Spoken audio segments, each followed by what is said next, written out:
Good morning, dear listeners, and welcome to today's class. Today, we will be beginning to discuss the concept in statistics and mathematics called interval estimation. Interval estimation. Interval estimation.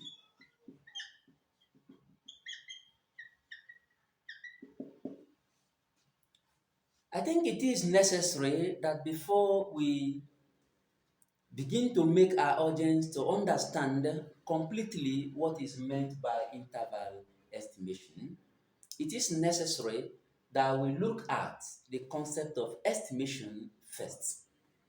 So the question is, what is estimation in mathematics and statistics?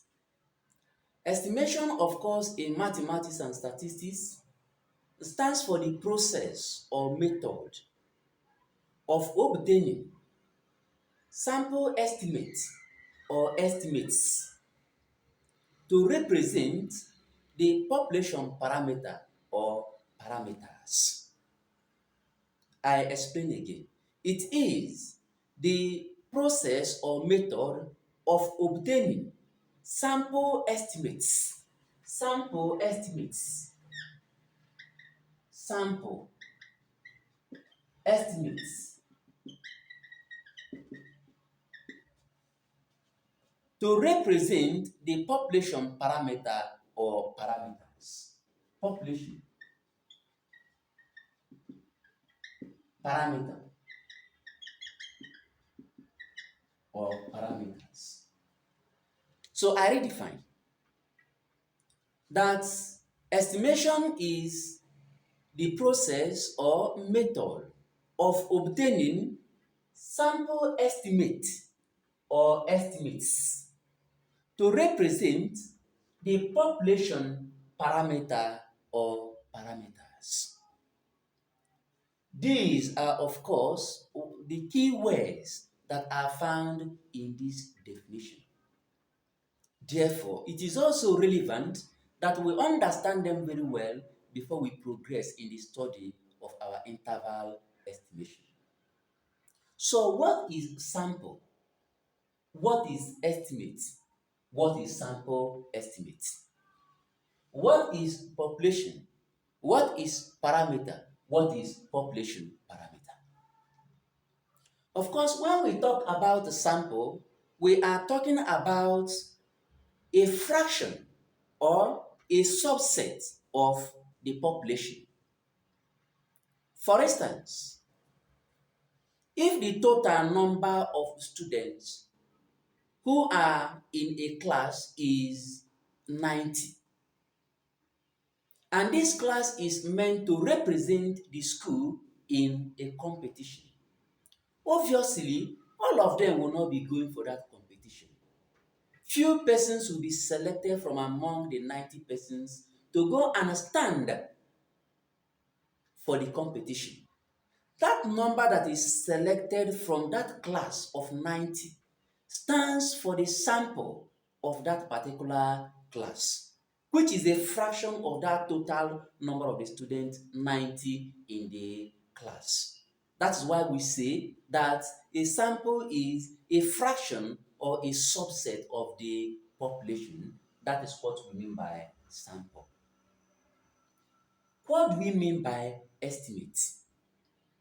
Of course, an estimate is the result that is obtained from an estimator when sample observations are fed into it. I redefine that an estimate is the result that is obtained from estimator. From what? Estimator. When sample observations are fed into this estimator. So for us to understand the estimate, we have to understand the estimator. Understanding this estimator implies understanding what the estimate. An estimator is a formula that transforms sample observations into a numerical value called estimate. For instance, do remember that x bar is given as summation of x what I, as I is running from 1 to what n, all over what n. This is what we call an estimator because it is what a formula. And we have said that this formula transforms sample observations into a numerical value. For instance, if we take observations from this random variable x, and we say that x is given as 1, comma 2, comma 3, and we are told to obtain the x bar, which is the mean of these observations. This formula is going to transform these observations this way. This formula now becomes that this equals 1 plus what? 2 plus 3 all over what? 3. This equals 1 plus 2 is 3 plus 3 is what? 6 all over what? 3. 3 into itself is 1.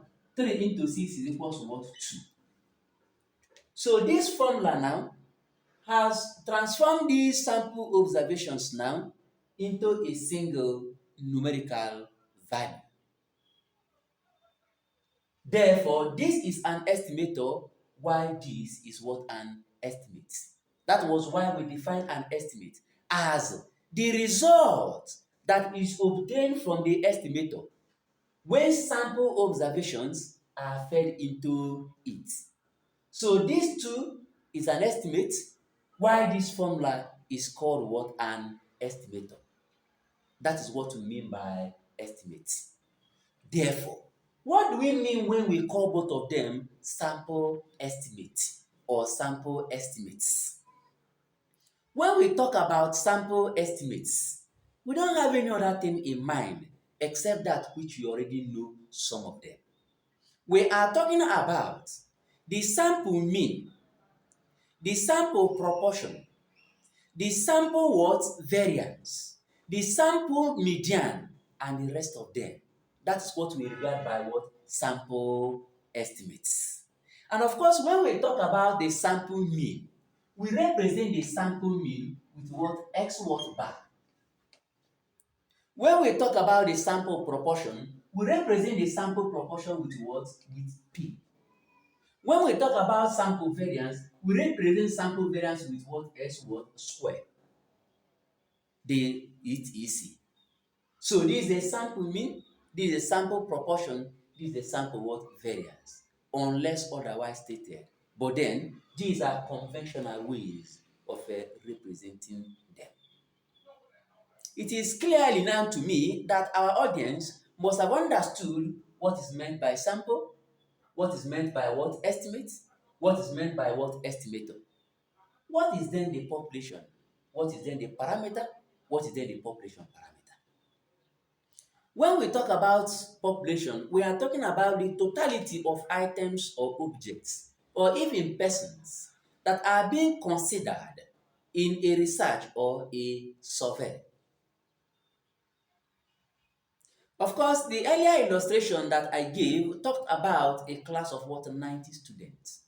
So if I'm making use of the 90 students now, this 90 students, of course, is what we refer to as a population. And every other characteristics that exist in the population, like the population mean, the population proportion, and the population what? Variance, are what we refer to as what? Parameters. So while population is the totality of items or objects or even persons that are under consideration in a research or a survey, parameters, of course, are the characteristics of this population. And of course, when we talk about the population parameters together, we are talking about those characteristics of what? Of population in terms of the population what? Mean, the population what? Proportion, the population what? Variance, population median, and the rest of them. And of course, when we talk about the population what mean, we represent the population mean with a letter or with a symbol of what mu. We call this what mu. And when we talk about the population what proportion, we represent it with a letter what pi. And when we talk about the population what variance, we represent it with what sigma what square. So on the course of our study on of interval estimation, wherever place you see x bar is talking about sample mean, wherever place you see p, sample proportion, wherever place you see s square, sample variance. Wherever place you see mu, population mean, wherever place you see pi, population proportion, wherever place you see sigma, population variance. That is what we mean by population and then parameters. So I really want to believe that now our audience have completely understood what is meant by sample estimates, estimator, population, and population what parameters. But then there is something that is important that we quickly say before we progress. And that thing we have to quickly to say is, in as much as we obtain something from the sample and we use it to represent the population parameter, we are using sample estimates to represent population parameter. Of course, we are now going to be careful each time we are taking our sample so that our sample is not going to be biased. If it becomes biased, it will not be able to represent the population parameter very well. So for us now to have a sample that is a true representative of the population, it means that our sample is going to be taken in these two considerations, which of course we regard to be the characteristics of a good sample. Number one is, number one is, number one, that our sample must be randomly selected from the population of interest. It is not going to be systematically. It is not going to be purposively selected. It is going to be randomly selected from the population of what interest. So randomly selected from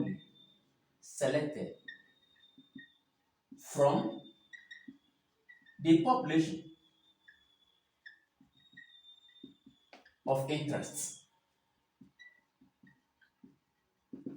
Number two, it is advisable that our sample becomes large enough so that our estimate will have a higher degree of accuracy.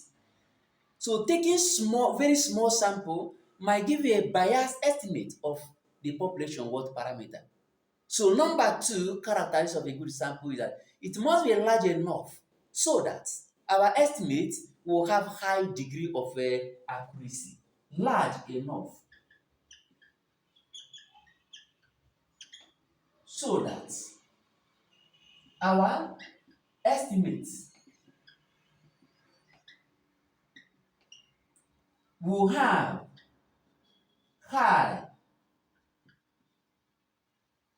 degrees of accuracy. These are, of course, what we call the characteristics of a good sample. Having given a background on estimation, I think it is important now that we now talk about what we call types of estimation. One of which, of course, will lead us to what we call interval estimation, a concept that is before us today. So we have what we call types of estimation.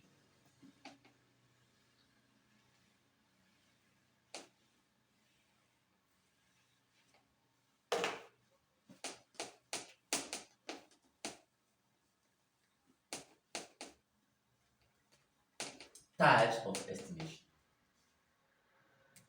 Types of estimation.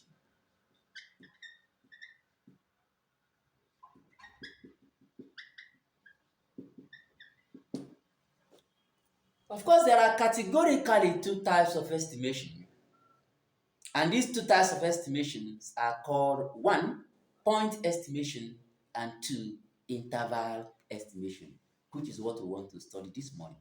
So we have what we call point estimation, point estimation, and then what we call interval estimation.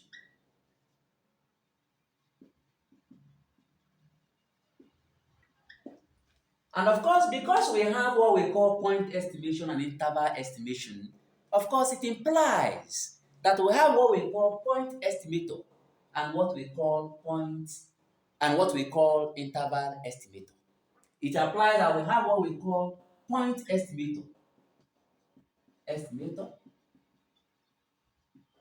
and then what we call interval estimator.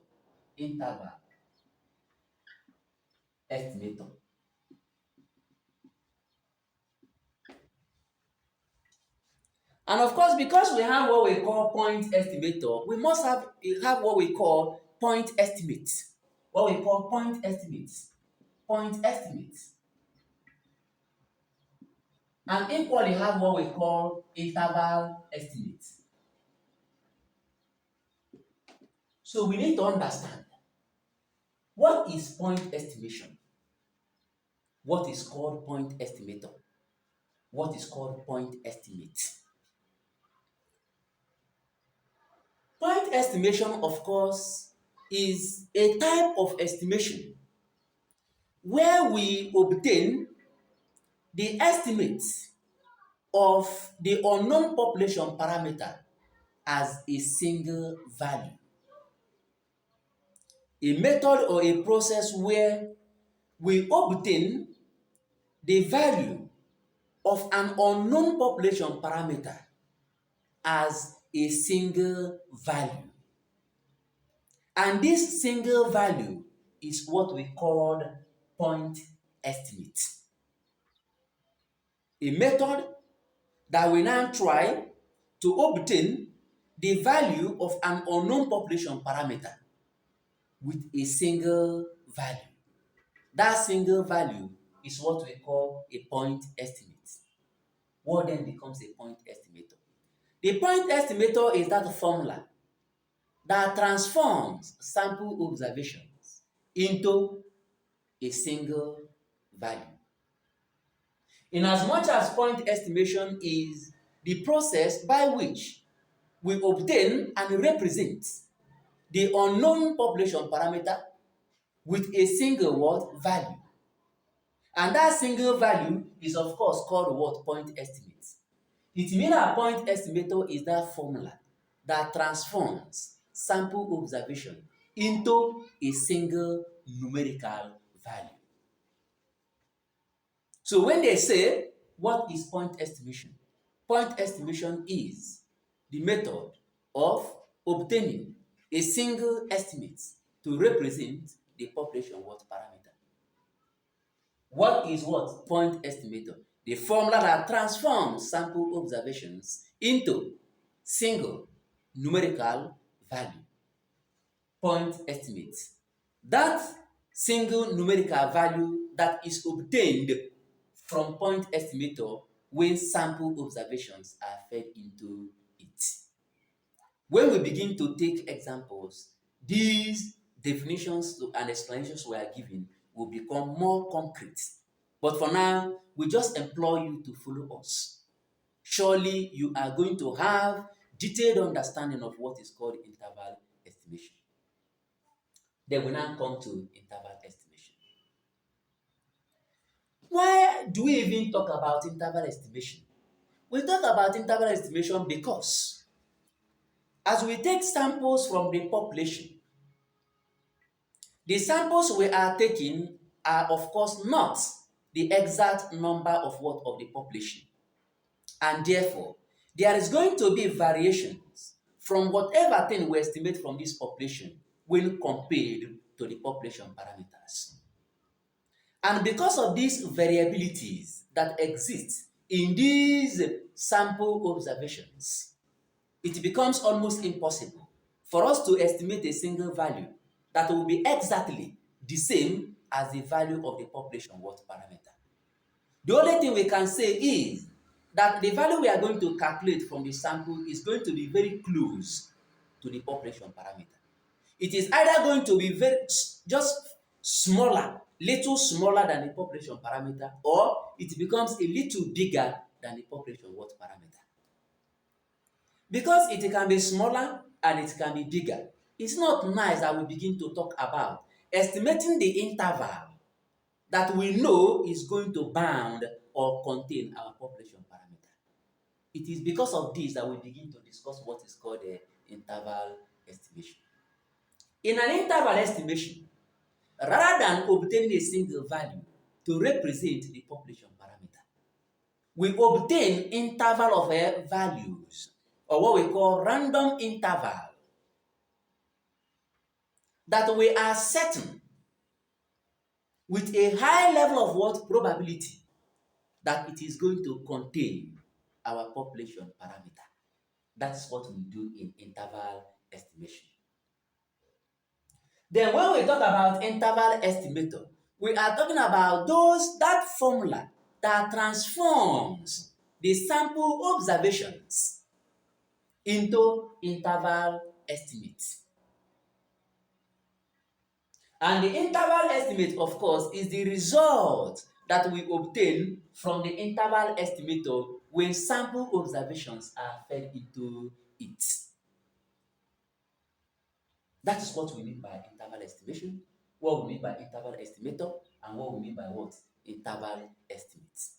Because what is before us is interval estimation, I am going to redefine the interval estimation, buttress it over and again, and then begin to deepen our study on it. So permit me now to clean this board once again and then continue with my interval estimation.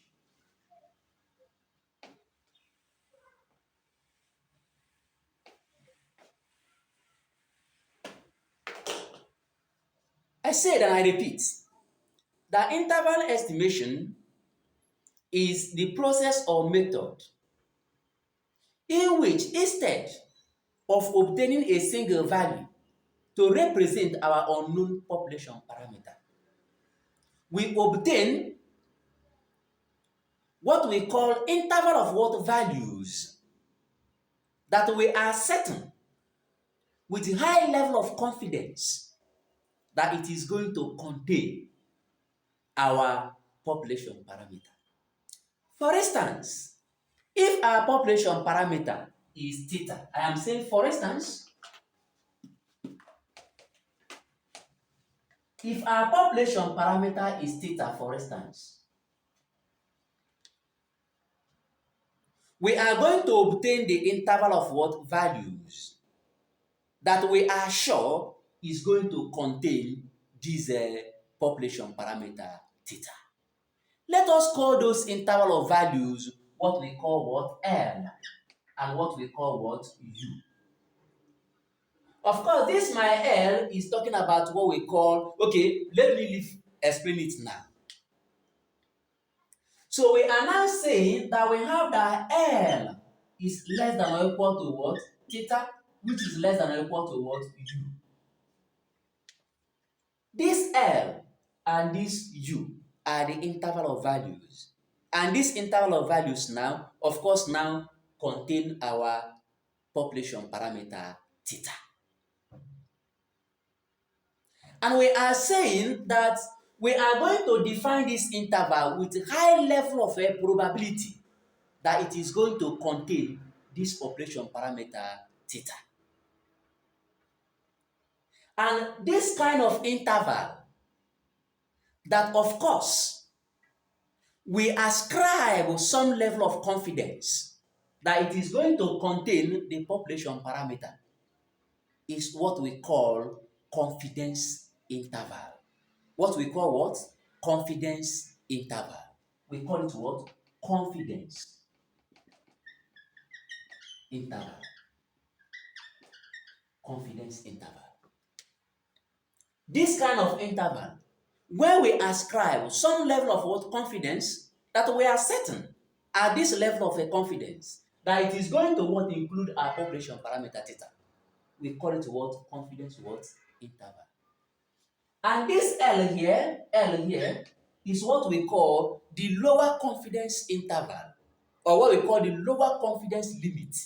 Lower confidence limit. Lower confidence limit. Permit me to write CL as confidence what? Limit. And then this U we have here is what we call the upper confidence what? Limit.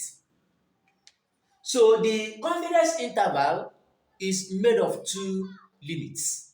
The lower confidence limit and then the upper confidence limit.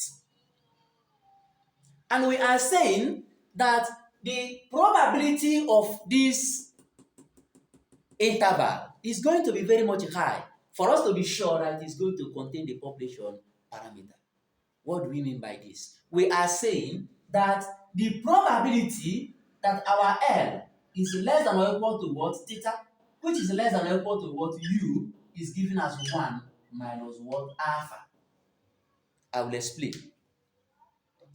That the probability that our confidence interval is going to contain our population parameter theta is going to be given as what? 1 minus what? Alpha. Where this alpha is what we call level of significance. We say where alpha equals level of significance. Level of significance. And of course, how do we now define this level of significance in relation with our confidence interval? Of course, this level of significance alpha is the probability that our interval L and U fails to contain the population parameter. And of course, you know that this is an error. That after calculating the interval, the confidence interval, our confidence interval fails or refuses to contain the population parameter. It's an error. And because it's an error, we are going to minimize it as far as possible. So this alpha is going to be kept as small as what? As ever. Something like 0.05, something like 0.01. So that if we say 1 minus 0.05 or 1 minus 0.01, we still have a very high confidence that our interval is going to contain the population parameter. For instance, if this alpha becomes a 0.05, we now have the probability that L is less than or equal to theta, which is less than or equal to what U, is given as 1 minus 0.05. And this is going to give me 0.95. So this is a high probability. The error was kept as small as 0.05. And when you say 1 minus that the error, you'll be able to have 0.95. And of course, this 0.95 we have here, what we mean by it is that in out of the 95 out of 100 estimates that we are going to have for this interval, 95 of them is going to fall between the upper and lower confidence limit. That's what we mean by 0.95. What if now what we have here becomes either like 0.2? If you have 0.2, it's going to be 1 minus 0.2, which is now going to give me something like a 0.8. And in this place, you are saying that 80 out of every 100 estimates are going to fall between the interval. Here, 95 out of every 100 estimates is going to fall within the interval. We call this the 95% confidence interval. We call this the 85% confidence interval. Okay? So the question is, What do we call this 1 minus alpha? This 1 minus alpha is called confidence level. It's called what? Confidence level. This L less than or equal to theta less than or equal to U is called what? Confidence interval. So the probability of the confidence interval is the same thing as the confidence level. Pay attention to that. The probability of confidence interval is the same as a confidence level. So somebody can give you something of confidence what interval and ask you to obtain this alpha. It is very possible. So permit me now to clean the board while we progress.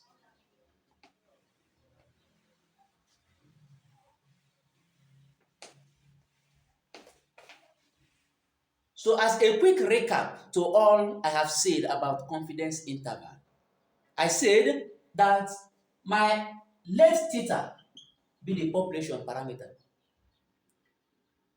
So we have that L is less than or equal to what? Theta less than or equal to what?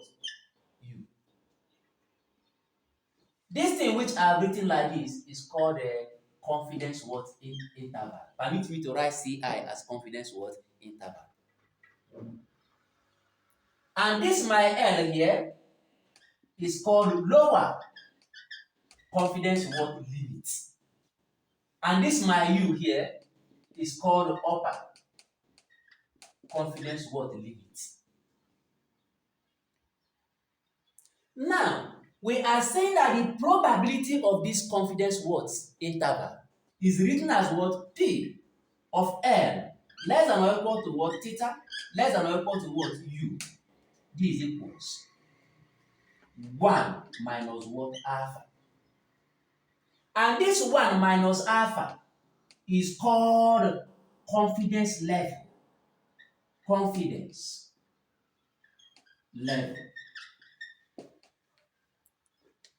If this 1 minus alpha is called a confidence level, and this 1 minus alpha is the same thing as probability of the confidence interval, it means that probability of confidence interval is the same thing as a confidence what level. If you agree with me in this, it implies that if I ask you that the probability of confidence interval is 80%, is 80%, I can then ask you, find alpha. I've told you that the probability of this is 80%. I am now requiring you to find this. And of course, you know that probability of L less than or equal to theta less than or equal to U have been given to you as what? 80%. And this is the same thing as 1 minus what? Alpha. Of course, you know that this 80% can be converted into decimal by saying 80 over 100, which will give me 0.8. So I'll be able to have that 0.8 is given as 1 minus what? Alpha. And of course, this 0.8 and 1 are like terms, and you have that 0.8 minus what? 1 is equals to what? Minus what? Alpha. This is 0.8 minus, which is what? Minus 0.2 is equals to what? Minus what? Alpha. So that this minus will cancel this minus. Therefore, my alpha is given as 0.2. So they can give you the percentage of the probability of the confidence interval and ask you to find the level of what? Of significance. Or they can equally give you the level of significance now and ask you to find the probability of the confidence interval. If they give you alpha here, for instance, if they are giving you this alpha of what? 0.2, you just come here and say 1 minus 0.2, which will now give you what? 0.8. And the probability of this confidence interval becomes 0.8. And if you convert 0.8 now into percentage, you'll be able to get your 80%. So whichever way they now give it to you, you'll be able to know how to navigate your ways. This is what we call interval estimation. Okay? So what is now going to be before us here now before we progress is construction of interval estimation or construction of a confidence interval. So we have, let me clean here.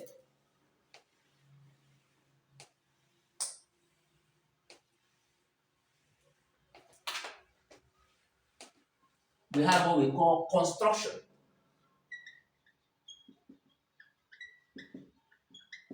of confidence interval. Permit me to write as what? As a CI. How do we construct the confidence interval for a particular characteristics of interest?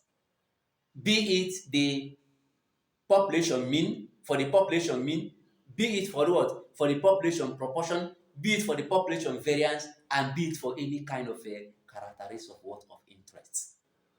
The steps are: number one,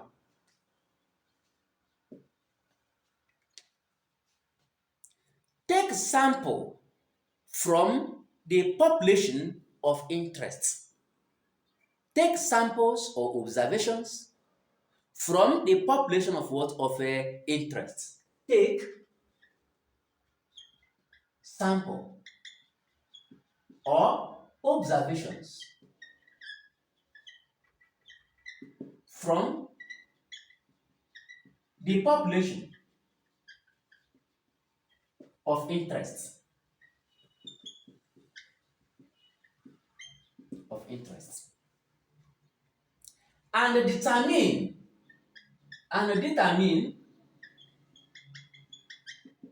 if the sample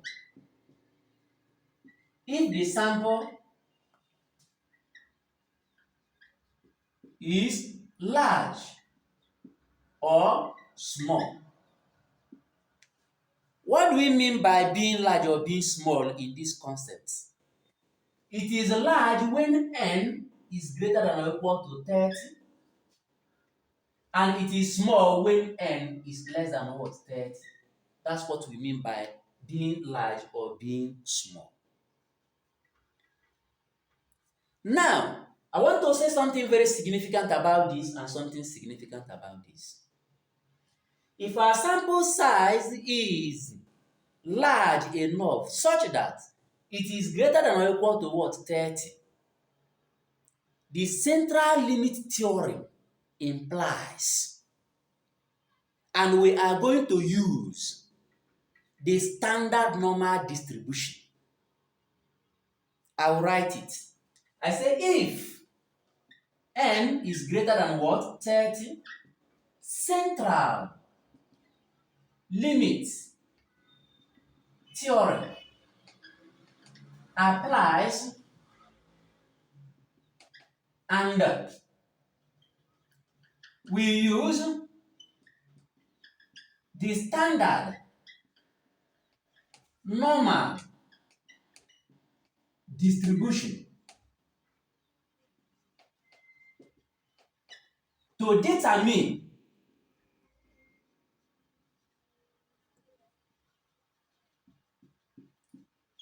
the critical value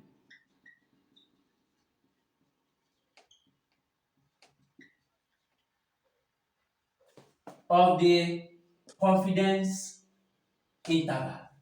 I will explain what is meant by this, because as you are looking at this thing, some of you might not be really understanding what we are saying by this. But when we begin now to come up with the formulas of the confidence interval for different parameters, you begin to understand what we mean by even critical value. And when our n, say if n is less than 30, central limit theory ceases to apply. It ceases to what? To apply. And we are going to use, instead of standard normal distribution, we are going to use what we call student T distribution. Student T distribution. To determine the critical value. So at this step one of the construction of confidence interval, what I beg of you is to remember that when your n is greater than or equal to 30, you are to use the standard normal distribution to determine the critical value. Whether you have not known what we mean by standard normal distribution does not really matter. I will explain that when we come to that. Just do remember for me that when our n is greater than or equal to 30, we are using this distribution because of central limit theory. But when our n is strictly less than 30, we no longer use standard normal distribution. We are going to use student t distribution to determine the critical value of the confidence interval. That is the two things I want you to recall for me there. In case it is said, when n is less than 30, what distribution do we use to determine the confidence what interval? Or when n is greater than or equal to 30, what is the likely distribution we use to determine the critical value of the confidence interval? Because of the central limit theorem, you'll be able to tell them when it is greater than this, standard normal distribution, and then when it is what less than this, it is student t distribution. That's the first thing we are to do when we want to construct the confidence interval. We take a sample and then determine whether that our sample is large or small. For us now to know whether we are going to apply central limit theorem and use standard normal distribution, or for us to know whether our central limit theorem is not going to apply, for us now to use student t distribution to determine our critical value. That is number one thing. What is the second thing we are going to do? That is number two.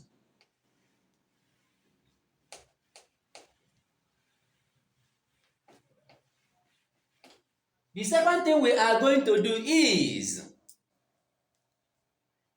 having taken sample from step one, we are now going to use our sample now to estimate the characteristics of interest.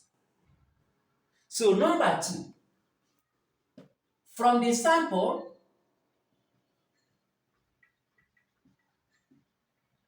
in step one, estimates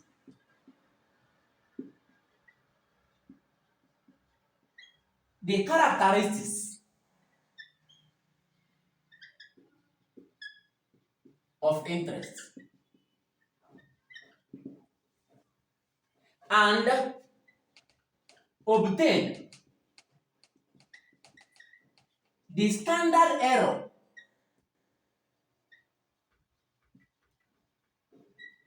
or the standard deviation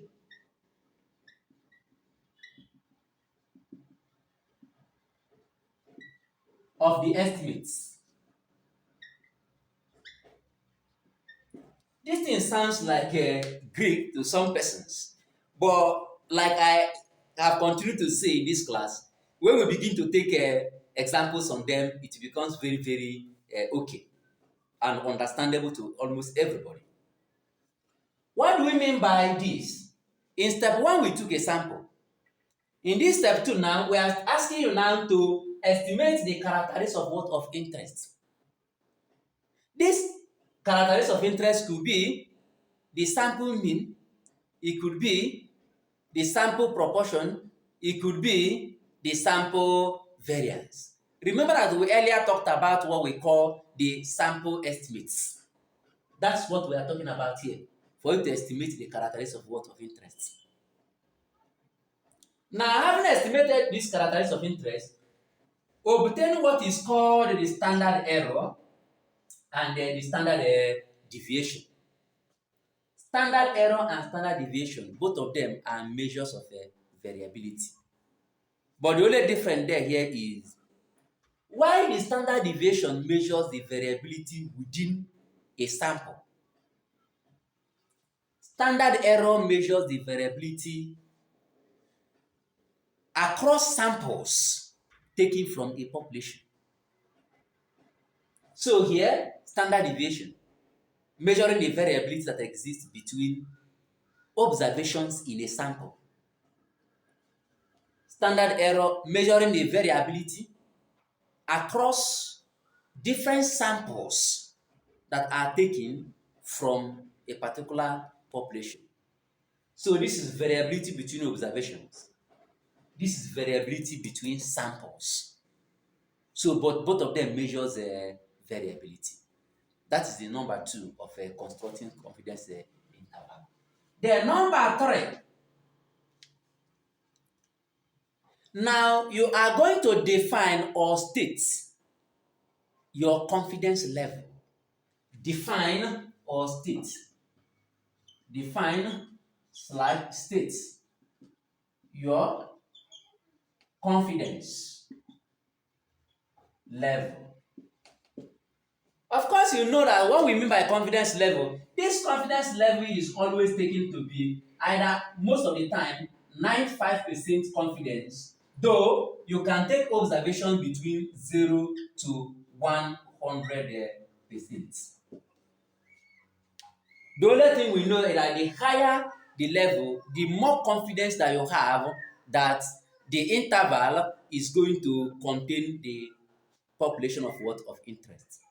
But the smaller the value now, the less confidence you have that your interval is going to contain the population of what? Of interest, or the population parameter of what? Of interest. That's the reason why it is almost difficult for you to begin to see people talking about 20% confidence interval, 15% confidence interval, 40% confidence interval. Because if you are talking about 15%, you are talking about 0.05. Number 0.15, which is a very small probability that your interval is going to contain the population parameter.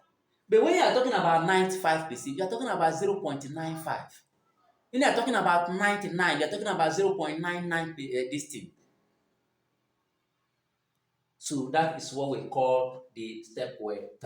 Then step 4. You are going to determine whether you are talking about one-sided interval estimation or confidence interval, or what we call the two-sided confidence interval. What do we mean by one-sided interval? What do we mean by two-sided interval?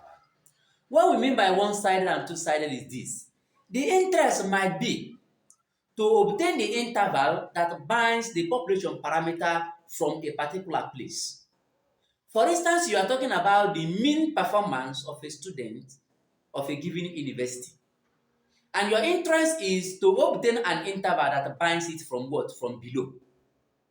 And then now you construct something now that is now going to bind it for, like, let me say, from 45% and above. So you are talking about one-sided. Because this mean is bounded only at one side. But you might be interested now to bind it now below and above. If you are talking about below and above, you are talking about two-sided confidence interval. So you have to tell whether you are using what we call one-sided confidence interval or what we call the two-sided confidence interval. The time states if it is for one-sided confidence what? Interval, or two-sided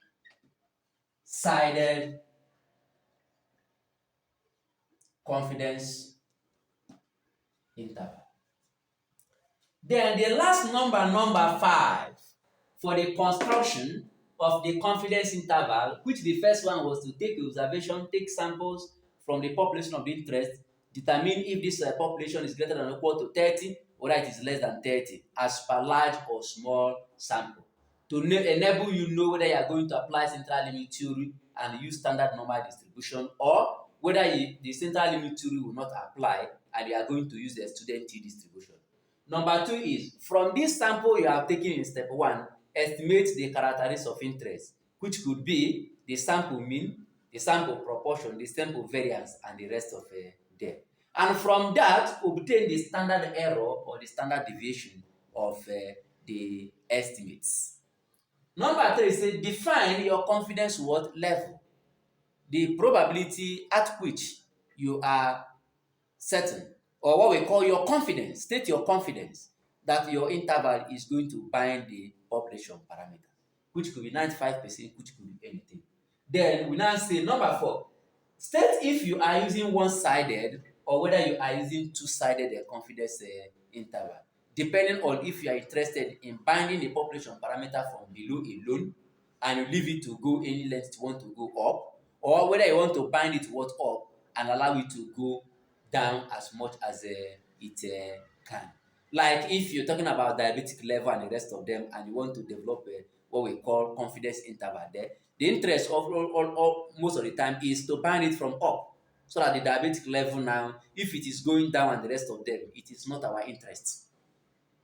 In fact, as it is going down sef, we are happy that it is going down. So our interest is to now be able to say, okay, fine, at this particular diabetic what level, the patient begins to suffer a severe problem. So we now develop a upper confidence interval to that particular place. So at that point in time, when that diabetic level reaches that place now, we know there is a danger. So that one, it is bounded up and it is allowed to be what to be going down. But then when we talk about the average performance of a student now, you might bind it now from below, that you're looking at either 50% performance. So you're now saying from 50 and what above. So in that case now, it is bounded what below. That's what we mean by whether it is one-sided or whether it is a two-sided. Then the last one becomes,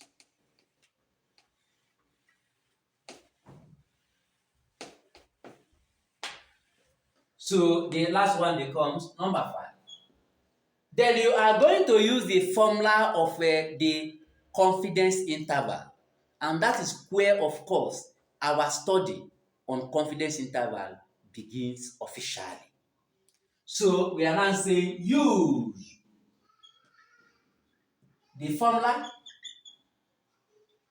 for the confidence interval. And that formula for confidence interval is given as, that confidence interval is given as, you open a bracket, you now say estimate plus minus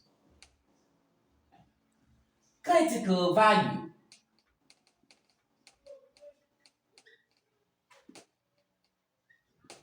multiplied by standard error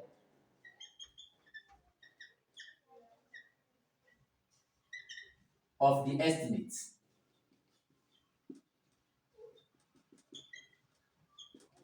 You close it. You are saying your estimate plus minus critical value multiplied by standard error of the estimate. Some people will say estimate plus minus critical value times standard deviation of the estimate, because standard error and standard deviation, like I earlier had said, measures variability. And of course, what this thing means is that you are going to say that this is equals, if your estimate, for instance, is theta cap, for instance, you open a bracket and you have what we call theta cap for this your estimate. You are starting with, this is minus because it's lower side. Your critical value here, you have what we call critical value multiplied by your standard error. Permit me to write S T D E less than or equal to, you have your theta less than or equal to, you have your theta estimate plus, this time around, you have critical value multiplied by, you have STDE. You close it. That's what we mean by this thing we have written here. This your theta cap called estimate could be the mean, the sample mean, it could be the sample proportion, it could be anything. You understand? So if it becomes what sample mean, here it becomes X bar. Then when we come to critical region, what will now tell us whether we are going to use the Z or whether we are going to use the T is whether our sample is greater than or equal to 30 or whether it is less than or equal to 30. The same thing applies here. This one is lower, that's why I'm having minus here. This one is what? Upper. So this is the same thing like say this is equals, you open a bracket. Here becomes what? The whole of this thing becomes my L less than or equal to what? Theta less than or equal to what? U. Close the bracket. So the whole of this is talking about the lower confidence limit. The whole of from here to here is talking about the upper confidence limit. And it is from this that we are now going to go over in our next class, because we want to manage the size of this particular class. So the next class that is going to come out as quickly as possible, we should be talking about developing or constructing confidence interval for the population mean when the sample size is greater than 30, greater than or equal to 30, and constructing the confidence interval for the population mean when the sample size is less than what? 30. We also go over into what we call construction of the confidence interval for the population proportion when the sample size is less than 30 and when it is greater than what? 30. So this we had today is introduction to confidence interval. In our next class, we now go into solving problems in this confidence interval.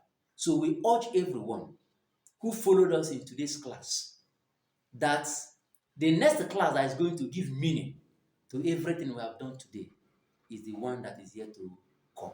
But it is necessary that you go through this as a background knowledge of what we should be meeting when we begin now to construct the confidence interval for particular population characteristics, either the mean, either the variance, either the proportion, or even either the what we call the difference between two population proportion, or the difference between two population means.